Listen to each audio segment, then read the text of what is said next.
नमस्कार बंधुरा आपनारा देखছেন voice of Bankura presented by S sir physics Bankura সেরা ফিজিক্স কোচিং সেন্টার। ভোটার তালিকা নিয়ে চরম টানাপোড়েন। আধার কর্তৃপক্ষ জানিয়ে দিয়েছে রাজ্যে 34 লক্ষ আধারযুক্ত মানুষ মৃত। হ্যাঁ, ঠিকই শুনছেন, চোখ রগড়ালেও সংখ্যা কমবে না। আর এই তথ্য পাঠিয়ে দেওয়া হয়েছে সরাসরি নির্বাচন কমিশনকে।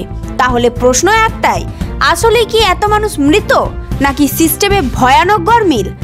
পশ্চিমবঙ্গে UIDAI যে রিপোর্ট দিয়েছে তা সত্যিই চমকে দেওয়ার মতো।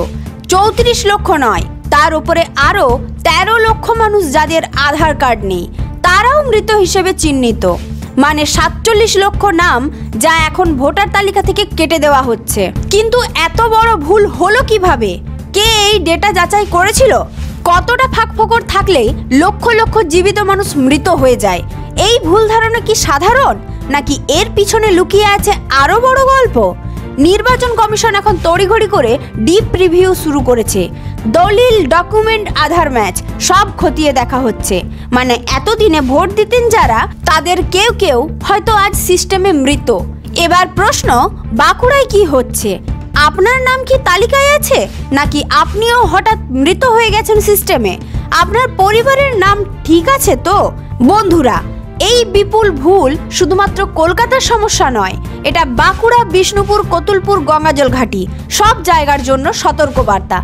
আজই আপনার ভোটার তালিকা চেক করুন, আপনার পরিচিতদের বলুন এখনই যাচাই করুন। কারণ নাম একবার কেটে গেলে পরে আবার যুক্ত করা কঠিন, সময় সাপেক্ষ, ঝামেলাপূর্ণ। আর আমরা নাগরিক হিসেবে চুপ থাকলে এমন ভুল হবেই। এই ঘটনার পর খুব পরিষ্কার, ভোটার তালিকা নিরাপদ রাখতে হলে আমাদেরই সচেতন হতে হবে। আঙুল তোলার সময় নেই, এখন সময় নিজের নাম, নিজের অধিকার বাঁচানোর। এটাই ছিল ভয়েস অফ বাঁকুড়া থেকে এক্সক্লুসিভ রিপোর্ট।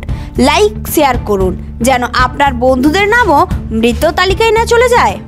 এই ধরনের গুরুত্বপূর্ণ খবর সবার আগে পেতে আমাদের চ্যানেলটি সাবস্ক্রাইব করুন। আর ভিডিওটি শেয়ার করতে ভুলবেন না। আপনার মতামত কমেন্টে জানান। আর লাইক, শেয়ার করে ভয়েস অফ বাঁকুড়ার পাশে থাকুন।